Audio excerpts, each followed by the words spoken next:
Hi, my name is Jon Taylor. I'm a professor of political science and chair of the Department of Political Science and Geography here at the University of Texas at San Antonio. I want to welcome you to the inaugural Rowdy Politics Podcast. The Rowdy Politics Podcast is a production of the Department of Political Science and Geography at the University of Texas at San Antonio. Our aim is to offer listeners, our faculty, and guests' perspective on local, state, national, and international politics, drawing upon experts in our own department at UTSA and across Texas, and occasionally far beyond. I'm joined today by Bryan Gervais, Associate Professor of Political Science and Director of the UTSA Center for Public Opinion Research. Welcome, Bryan. Thanks so much, John. I'm really excited to be here. Honored to be the first guest. I'm honored too. Well, where to start? Perhaps the best way to start is to provide us with an overview of the center, what you do, and the findings from your most recent poll. Absolutely. So, UTSA Center for Public Opinion Research, which we refer to as CPOR because it's less of a mouthful, was created a year ago, fall of 2023. And this was really in response to a lack of public polling, real public polling in San Antonio and the Bexar County area. And we think of San Antonio as a city that is of increasing importance. It's the 7th largest city in the United States. It's one that sees itself as being on the same par as other major cities in the United States, or at least trying to get to that point. And the lack of any real, I think, systematic analysis of what voters' concerns are and residents' concerns are, the issues they're concerned about, their priorities, what sort of things they'd like to see enacted in policy, even their attitudes towards things like education, and their attitudes towards health, all of that stuff. We didn't have any sort of infrastructure looking into this. At least we didn't have publicly available data here. And we think that data and information is really important when we're talking about having a transparent, well-functioning government. It's really important when we're talking about accountability. And so we wanted to fill that hole. That's a really sort of abstract idea that can get into more detail about what we do specifically, but we have a purpose, and it's a genuine purpose. And you look at other cities, even here in Texas, John, you and I have talked a lot about in Houston at the Kinder Institute, which is housed at Rice University. They've got a great community poll there that does longitudinal studies about the concerns of Harris County residents, again, health and education, but they also do electoral polls too, looking at the mayoral elections, looking at municipal elections. And if Houston has stuff like that, then San Antonio should as well, and who better to do it than UTSA? I heartily agree. And on top of that, University of Houston, the Hobby Center and their poll, University of Texas at Austin, and Texas Politics. I mean, we needed something, obviously. It was important, and I will say, you and I working with others, I'm so glad we got this thing rolling. Yeah. And you have done phenomenal work so far. Thank you. And, so there. So for people listening, some may not understand actually how polling works. Yeah. And in particular, what you guys are actually doing in CPOR. Yeah, so we're doing a couple different things. So you think about it, at the most basic level, we've got two sets of polls right now. One is the electoral polls, the polls we put into the field. They're gauging the attitudes and the opinions of voters, registered voters, likely voters in particular. That has to do with how we weight the sample and who we're actually selecting in. But we're really concerned about, okay, the people who are going to be showing up on Election Day that are going to be casting votes, what do they think, who are they going to vote for, etc. Now, as we're doing these election polls, we're also recruiting people from these election polls and through other means into what we call our Bexar County panel. And the Bexar County panel is going to be really important because it's not just going to be voters, it's going to be residents in general. And that's, using this Bexar County panel, that's how we're going to try to gauge a lot of the major concerns and attitudes of the citizenry of San Antonio and Bexar County more broadly, and hopefully do a number of longitudinal studies there. And so we recruit people into this Bexar County panel, not only through our online election polls, we're recruiting voters in, but we're doing what we call random digit dialing, or RDD, telephone interviewing downstairs in our lab, where we've got people calling up folks on the phone, doing an initial interview, and recruiting them into the panel. In fact, we just did another round of we just posted a job on Handshake for those of you who are familiar with that, and we got tons of applicants. So we're going to be expanding some of the interviewing over the next couple of weeks. We'll be doing down there, and then the third phase by which we want to recruit people into the panel. It's through basically snail mail. We're going to randomly select addresses and send flyers or mailers through the mail. People can scan with QR codes, and we'll bring them in that way. And we think through those three modes: recruiting people through the voter file and our online surveys, recruiting people through our RDD telephone operations, and recruiting people through our snail mail or address-based mailer operations. We're going to do a really good job of getting a representative panel together. We're at about 1,200 panelists so far. Our goal is to get to 5,000, so we got a lot of work to do, but I'm really confident. We've been pulling people in at a faster pace than anticipated. That's excellent. That's excellent news to hear. People might be listening either in their car or jogging or whatever it might be, might have questions about, when you're doing polling, you mentioned the kind of techniques and such.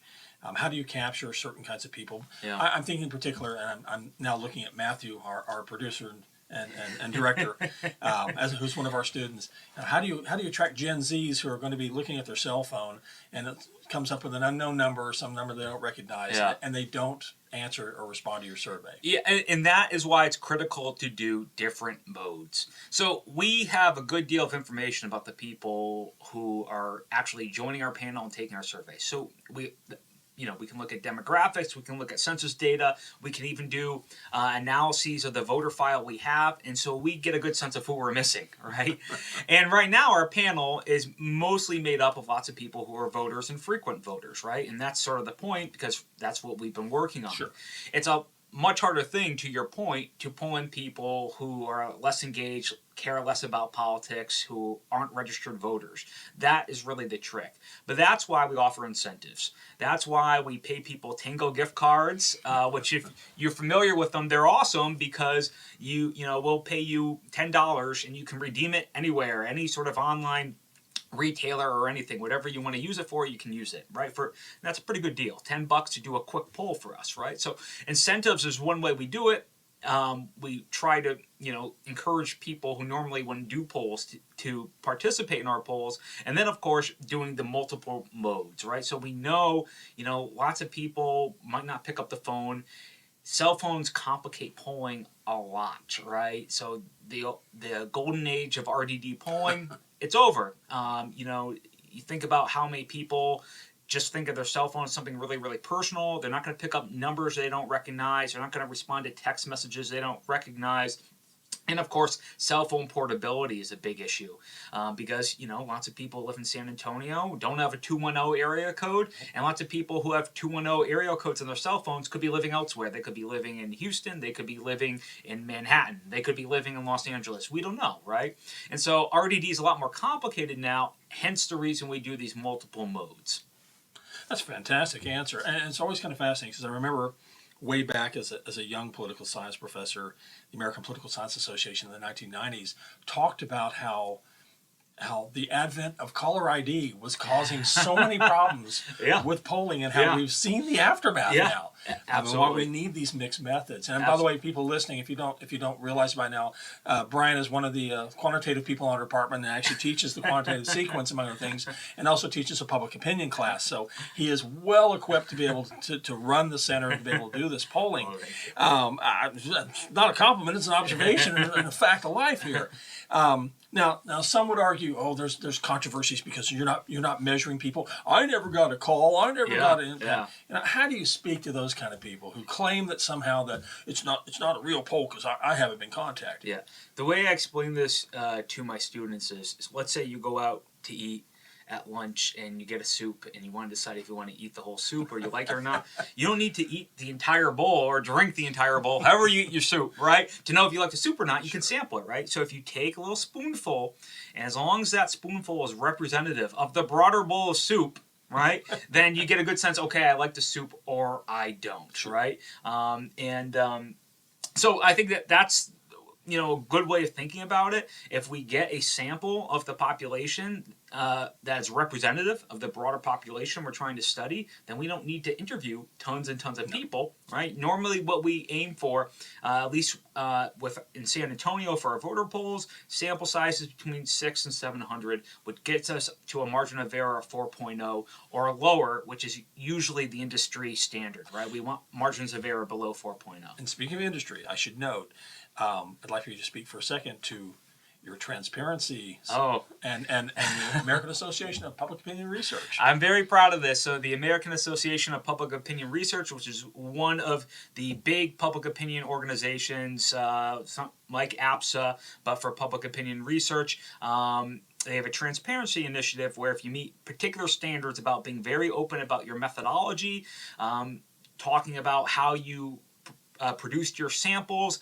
how you weighted the sample, you have question wording available, and very clear about your analyses and how you analyze the data. If you incorporate all this information, and there's probably about 20 things you need to do in each of your survey reports, then you get to be part of this transparency initiative. We get this really cool badge that says Transparency Initiative member, which we can put on our website and we can put on our survey reports. We have our center logo now on the AAPOR Transparency Initiative site, and it's just a sign that there's nothing opaque about what we do. We're not doing any sort of funny things. We're completely open about how we collect our data, how we analyze it, etc.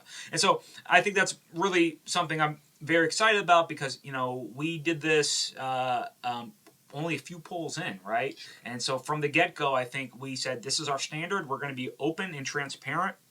And then just, we've only done 3 surveys and we submitted them to the AOPOR and they said perfect and allowed us in very early on. And so that's something I'm really proud of. And I think it's right to be proud of it, given that you have people who have somehow claimed that, that there's some sort of bias or some sort of partisanship.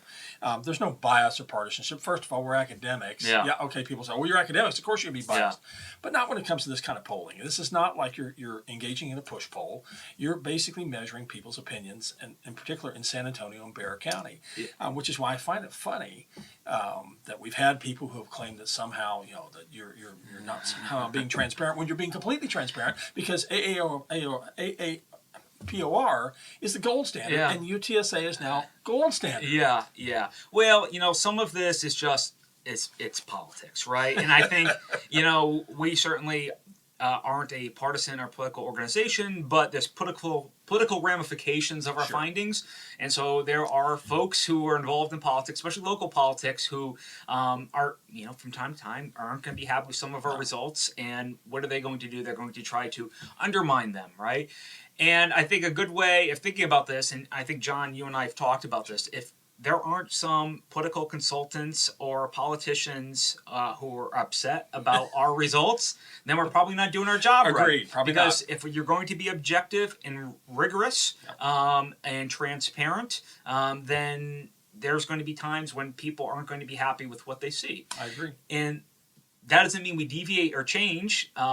We have to have thick skin here and say, this is our job. Our job is to provide as transparently as possible information to the public about what the public itself believes. Right. And that's our mission. I mean, it's not what's our opinion poll. It's measuring the opinion Absolutely not. of San Antonio and Bexar County. Absolutely not. I mean, if they want our opinion, that's a whole different discussion. Right. So following up on that, I mean, this idea of controversy, and in particular, what you guys found, there are 5 areas in particular I think were fascinating about the poll. The first was on a pay increase for city council. And, I mean, why is there controversy there? Well, I think it's less the city council question itself, and more just the broader packet of all these proposed amendments, these propositions. There's a group and there's a political action committee that's organized. They want to get all these propositions passed. They want all these city charter amendments to pass. But they're really interested in what's being called Prop C, which is the proposition that will remove the caps on the salary, so compensation, and term of office for the city manager. Now, those of you who are attuned to San Antonio politics will know that these caps were initially put in place by another ballot measure back in 2018. This is in the aftermath of lots of people upset with Cheryl Scully, namely members of the the fire union, Right. firefighters union, which is not getting involved this year, but it's probably still not 100% behind this, but they're not getting involved. So this happens in 2018. About 60% of voters supported putting these caps in place, and now there's a movement to remove them, broadly organized by a number of folks in the business community here in San Antonio that think, well, this puts San Antonio at a disadvantage if we can't hire the best city managers. Sure. We can't compete with Houston and Dallas and these other cities that have a city manager-like model in place. And so if we want to bring in someone who's going to be really good and do really good things for the San Antonio economy, we need to be able to pay top dollar and offer the same things the other cities Sure. are. So that's the argument. And I get that. I mean, I know in Texas in particular, city managers obviously serve at the pleasure of the mayor and the city council. Yeah. And places like Dallas and Austin are incredibly well paying. Yeah. And I know San Antonio is below market in that Yeah. regard. Yeah. I get that angle. Yeah. And yes, we also have to realize the politics of San Antonio with the firefighters Yeah. union, the police union, all the fights back and forth Yeah. in the last 6 or 7 Yeah. years or so. Yeah. So I'm not surprised if somehow that engendered controversy Yeah. regarding the poll. But the other one, a couple of other issues I thought were interesting. The mayor's race. Apparently, nobody knows who's running for mayor, and nobody's running for mayor. That's absolutely true. So we kind of wanted to get some baseline information about how voters are feeling. Now keep in mind that the sample that we generated here is meant to look like a presidential electorate, Right. not a municipal electorate, No. right? And so there's huge differences there, especially in terms of turnout, right? If we get 10% turnout, I'll throw a parade. Yeah, if we get 10%, we think we're doing good, right? And so we got a municipal election coming in May of 25. It's going to be 7 months after November. It's going to be too soon for a lot of people, Sure. right? Another election. I think the number of people that haven't heard of any of the candidates and who have, no feelings whatsoever about the candidates will dwindle once we do our municipal focus polls, which we'll start doing in 25. Okay. So the way we sample will be different. And it doesn't necessarily mean all those percentages will change that much. It just means that there's probably going to be people who have are a little bit more attuned to local politics.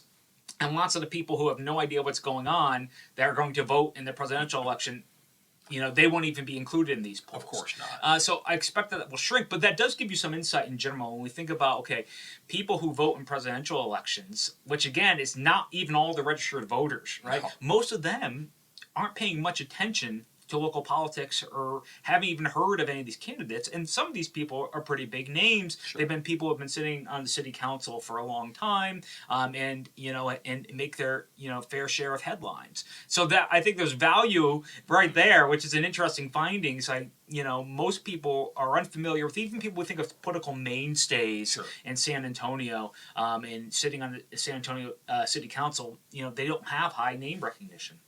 Which tells me something that, well, congratulations, political consultants, you got work to do. I thought two other things that were fascinating, and then it jumps into something else from there, is the findings that were picked up not just in the mainstream media, but in sports media around in San Antonio, and that was the issues of the Spurs Arena and the Mission Stadium. Can you Right. speak to those? Yeah, so I think the way we characterize them in our survey report was as tepid support, which I don't think means that the public is fully against these things. Sure. Even if we don't see majority, there's lots of people who are unsure, right, or don't really care. I think there's a little bit less support for the Spurs Arena, meaning a plurality said they were against the Spurs moving downtown to Hemisphere, and a small plurality was for a new Mission Stadium downtown. Some of this just has to do with some of the information we provided. I mean, there's been more details about the missions. There's an actual plan, right? And the city council at least has voted in favor of the framework of the plan. So we could provide a little bit more details where in our poll we said, well, the cost of this stadium will be paid for by the development of the land around it, essentially, right? Sure. And that's the Western Urban Plan, the developer that's involved in the redevelopment of that area in a stadium plan. And so I think that partially explains the difference between the two findings, is when people think, okay, this isn't coming out of the general fund. Right. It's not going to be paid for by taxpayer money necessarily. Even if they're skeptical of the plan, they're saying, well, maybe I'd get behind it, right? If it's going to be paid for by increased tax revenue from the development around the area. The great promise of sports stadia, though, always revenue generation doesn't always hold, but hey, whatever. And with the Spurs plan, it's different, right? We're just saying, would you support this? So then, I think people intuit, perhaps correctly, that there would be public monies that would be paying for a lot of this and a lot of this redevelopment. And so in our September poll, that's the result that got a lot of attention. In our June poll, though, we actually asked some follow-up questions. People who said they didn't support the new Spurs arena or wouldn't support one being developed downtown in Hemisphere. Why are you against this? And so these were open-ended items, and we were able to dig into it a little bit more. And primarily, as you'd expect, it's about the financing. Where's this money coming from? It's just taxpayers, or rather than the owners paying for it. And then there's some concern about traffic around there. Whereas if you've driven downtown anytime recently, I think you can understand why people might be hesitant for another big development project. Maybe also the promise that was made in the early 2000s to try to develop the east side. And this, nothing's happened over there. And people mention that Frostbank now, right? Yeah. We've changed the name of Frostbank. So, and people mention that as well in our June survey and the open-ended questions. Well, what happened with the east side? Nothing ever happened there. There's no development. So this question of, okay, well, does that mean we're not going to really see any development around Hemisphere? But also, does it mean we're abandoning the east side, right? So what happens to the Frost Center? What happens to that area there?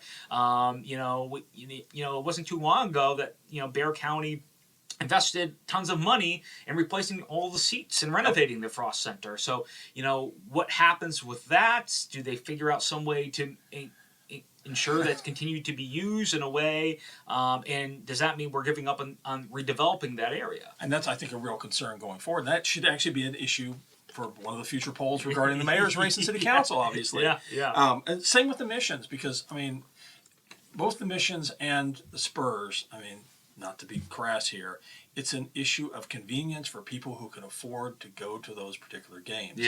And I think that's one of the driving factors in both stadias. And and I don't want to opine too much on the details here, right? But I think my insight to the extent that I have any of why people are hesitant about the missions, right? It's going to be small. It's going to be smaller than Nelson Wolff Stadium, and probably going to be pricier tickets. So it's just something that's going to be something that's available to all, right? Or just a select few. I'd be more concerned about the fact that if San Antonio, there is rumored Major League Baseball expansion. Why not build a stadium that could be upgraded to Major League standards potentially relatively quick? That's not, I think, even been considered. And the other issue is that people may not realize Major League Baseball, the missions are under the gun. They have to have a new stadium secured by 2025. Exactly. And, and the stadium issue is not new. Right? No. In fact, a few years ago, and now we're really getting into minor league baseball stuff, but a few years ago, you might remember the missions were briefly upgraded to AAA. That's right. Which was pretty exciting. It lasted, 2 seasons? Maybe 2 barely, seasons. And then they were downgraded again to AAA because of their stadium. Right. So you think about San Antonio, 7th largest city in the United States, an aspirant city in a lot of ways that wants to, see itself like a lot of the other major cities. Probably deserves at least a AAA team, right? At least. Come on, Oklahoma City has a AAA team. They're smaller than San Antonio. But on top of that, you've got the pressure just up I-35 that if San Antonio doesn't move, Austin will, and Austin will get a major league franchise, either football or baseball. I think I'm skeptical of that a little bit. I don't know, pining here, right? Whether or not Travis County voters and Austin voters are going to be, backing, willing to put forward a lot of tax money to develop these, new stadium stuff. They've got their MLS team, which I stole from San Antonio, kind of, right? We won't go go through it. Talk to one of our other colleagues about that. Yeah, we were supposed to get an MLS team, by the way. So, I wonder, if this is a way of being able to leverage by saying, there's that Austin factor there. In the way that Los Angeles, right, was used for a long, long time for NFL owners to get their new stadiums. Always. So the question, I think, maybe a follow-up for for the next poll or next couple of polls regarding at least local elections is what other issues you see bubbling up? Yeah, so I mean, we're going to be doing 2 polls in October. One is going to be another election poll. It's going to be similar to our September Sure. poll. We're probably add a few items and subtract a few items. We're testing the instrument right now. I'm gonna leave you all waiting as to what I don't want to openly say what we're going to be testing right now and stuff. It's not going to be anything controversial, I'll say that. But we'll leave you waiting for the results. And then we're also going to be doing our first Bexar County panel study in October as well, doing some really neat things, which I'm really excited about. Excellent. And so, those are probably be our last 2 polls of perhaps of the year, and then we're going to start recalibrating, focusing on doing some of our new longitudinal studies. Sure. We're looking to start doing some really cool stuff with some other researchers here at UTSA, studying some long-term trends, again with our Bexar County panel, and we'll be recalibrating to focus on the municipal stuff. Sure. In the new year. I mean, because we're looking at things like social indicators, even cultural and economic indicators, Oh, which yeah. I think are very Yeah. important. People don't seem to think about those things with polling, but for UTSA's mission, it's incredibly important. Yeah, and it's really cool. And with panels, right, where we've got the same people taking these surveys for us year after year, right? It's the purpose of a panel. We can track real changes, right? So in terms of causal change, in terms of actual change, we can actually really see that a lot better with a panel than, just resampling new samples each and every time. So Sure. there's so many advantages to actually developing a panel. It takes a lot of infrastructure. It takes a lot of time and money and energy to build a really good panel, but I think the dividends there are going to be substantial. Okay, so the poll also at least attempted to measure the presidential race. Yeah. Not surprising in terms of results for Bexar County. Yeah. Bexar County is most assuredly trending bluer by the Yeah. moment. Yeah. Thoughts on at least in Bexar County, the presidential race, as well as All Red Crews and the 2 House races for Texas legislature, I think that are critically important. Well, to Governor Abbott. Oh, 118 and 118 and 121. Okay. Yeah. I don't know if y'all have been doing we don't have any polls of that and stuff like that, but we've been following it. There you go. Starting with the presidential race. So in our last poll, we saw evidence of a surge in Democratic support up and down the ballot for everything we asked about. Harris led Trump by 18 percentage points, which again is not surprising. No. But that was an increase from what we saw in June when Biden was still the presumed nominee. And we think a lot of this is just lots of Democrats that were unhappy with Biden, not very enthusiastic. Now they're enthusiastic. Now they're fully backing Harris. Sure. So big change or big shift there from June. Now I'll say the 18 percentage point difference between Harris and Trump in our September poll is identical to the amount Joe Biden carried Bexar County by in the actual 2020 election. He beat Trump by 18 percentage points. So, we think it looks similar in that regard to what we've previously seen. Okay. So maybe down ballot impact as a result? Yeah, we saw All Red surge, his support surge as well. And so what's interesting is that the percentage of folks that said they were backing both Trump and Ted Cruz in their respective races did not change much between June and September. Okay. They're sort of stayed the sort of same. What we did see, though, is lots of people who said they weren't going to vote in this race or didn't know how they're going to vote. All that support kind of comes back to the Democratic candidates there. Now, All Red, didn't benefit from this as much as Harris, as you might expect. But he's had lower name recognition, even September. Now we're seeing a number of new advertisements for him coming out. Sure. If you had any football on or baseball yesterday, you would have seen tons of them. So now I think name recognition would increase, and I would expect we'll see even All Red perhaps in better shape in Bexar County and among San Antonio voters in our next poll. Okay. But we'll see. But that race overall, I think it's probably been more competitive than many folks thought, because much more so. He hasn't had the name recognition or the grassroots sort of energy that O'Rourke had in 2018, right. and yet which was the last time Ted Cruz was up for re-election. Beto O'Rourke, made it close within 3 percentage points, and Allred didn't look like that he was going to be that competitive. But here we are. Now this is probably, I wouldn't say it's a competitive race, but it's on the. It's interesting. It's close. That's It's right. getting close to being somewhat competitive. Single digits. I think it's fascinating, which Yeah. means at least I think your point is well taken. I think guess Democrats have come home, in other words. Yeah. Which makes sense. Which I wonder again if that might not have an effect on far down ballot races like state legislature. Like 118 and 121.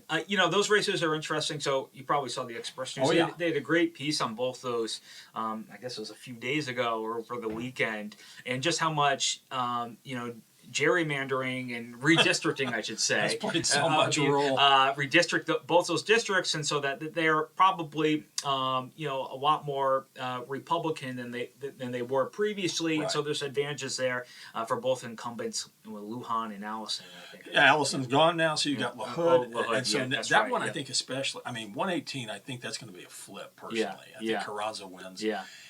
121's interesting because the district, as it was redrawn, was much less Republican. Yeah. And you've got a lot of people who moved in, especially on the east side of that district. Yeah. Yeah. Swift could end up potentially. You never know. Yeah. Any other thoughts you have before we wrap up? Well, I would say one thing I'm very proud of that we do in the center is that we have lots of student involvement. And experiential learning is something that's really important here at UTSA, and is something that's really important to the center. And I'm really grateful for the graduates and undergraduate students we have working for us and involved here. And I hope and I think it's really a great opportunity in a number of ways for them. I mean, you're taking principles and things you read about in a textbook and you're applying it. And you understand, I think, a lot more, okay, why is this important? Why do we do this? What does this mean when you actually have to do it, right? When you're actually sort of practicing public opinion polling, real polling, not just reading about it. And so it's really fun to have them involved and to see them learning and understanding this. And I think they're, really good transferable skills. And, I hope more folks would, be willing to come and get involved with our center and come get involved with our programs as well, right? Because we definitely that. Yes, especially our graduate program. We love having really high quality master students like we do now getting involved in the center. And so give us a look. And for any UTSA people listening, this is our department doing our best to do classroom to career. Thank you very much.